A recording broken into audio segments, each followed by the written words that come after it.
Сонымен андрологқа қашан бару керек? Егер сізде қандай да бір мәселе болса, мысалы серігіңізді жүкті етуге қиындық туындаса, бұл сізде ерлер бедеулігіне қатысты мәселе бар дегенді білдіреді. Бұл андрологқа баруға болатын бір жағдай. Немесе егер жыныс мүшелерінде, мысалы пенис өлшеміне қатысты алаңдаушылық болса, фимоз немесе басқа да мәселелер болса, андрологқа баруға болады. Немесе бұл парафимоз болуы мүмкін, ол шұғыл жағдай. Сіз андрологқа баруыңызға болады. Сондай-ақ приапизм деп аталатын жағдай бар. Бұл кезде 3-4 сағаттан артық ұзаққа созылған эрекция болады. Ол өте ауырсынумен жүреді. Бұл да шұғыл жағдай приапизм. Немесе кез келген жыныс мүшелерінің жарақаты болуы мүмкін. Егер пениске немесе ұманың жарақаты болса, жыныстық қатынас кезінде жарақаттар болуы мүмкін. Бұл да андрологқа баруға болатын тағы бір жағдай.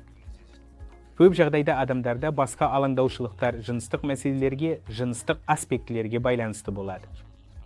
Егер сізде мастурбацияға қатысты қандайда бір мәселелер болса, немесе мастурбация туралы мифтер мазаласа, оны шешу үшін андрологқа баруыңызға болады. Немесе бұл эректильді дисфункция болуы мүмкін, яғни сізде эрекцияға қол жеткізу, немесе оны ұстап тұруда қиындықтар болса, бұл жағдайда да андрологқа баруға болады. Немесе сізде өте ерте немесе тез эякуляция болса, яғни біз оны мерзімінен бұрын эякуляция деп атаймыз, осы мәселе бойынша да баруға болады. Немесе сіздің жыныстық қалауыңыз төмендеп бара жатса, біз оны гипоактивті жыныстық құмарлықтың бұзылуы немесе төмен либидо деп атаймыз, бұл да андрологқа баруға болатын жағдай. Немесе кейбір адамдарда эякуляция кезінде ауырсыну болуы мүмкін. Біз оны аденооргазмия деп атаймыз.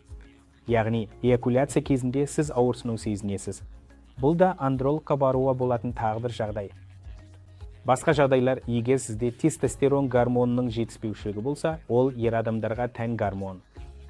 Егер сізде осы жетіспеушілік белгілері байқалса, мысалы шаршау, күнделікті жұмысты істей алмау сияқты. Жас ұлғайған сайын тестостерон гормонының деңгейі төмендейді. Біз оны андропауза деп атаймыз. Бұл әйелдердегі менопауза сияқты, бірақ ер адамдарда кездеседі. Сондай-ақ андропауза деп аталатын құбылыс бар. Ғылыми тілде біз оны кеш басталатын гипоганадизм деп атаймыз. Бұл да андрологқа баруға болатын тағы бір жағдай.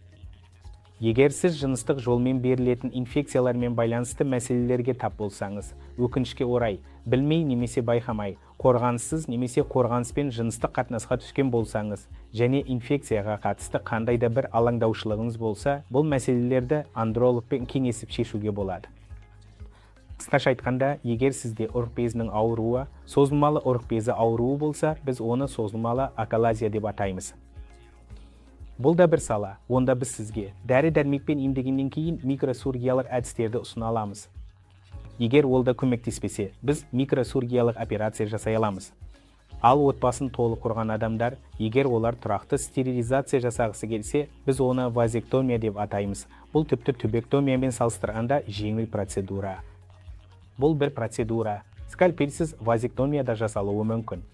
Сонымен қатар, андрологияда бедеулікке қатысты мәселелер мен жыныстық проблемаларды, тіпті кеш басталатын гипоганадизм немесе тестостерон жетіспеушілігін емдеуге арналған түрлі заманауи емдеу тәсілдері бар.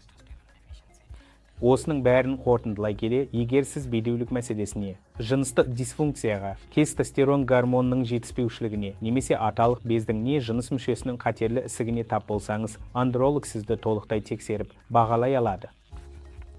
Сондықтан осындай мәселелер туындаса, андрологқа барып кеңес алып, әрі қарай қажетті шараларды қолдана аласыз. Рахмет.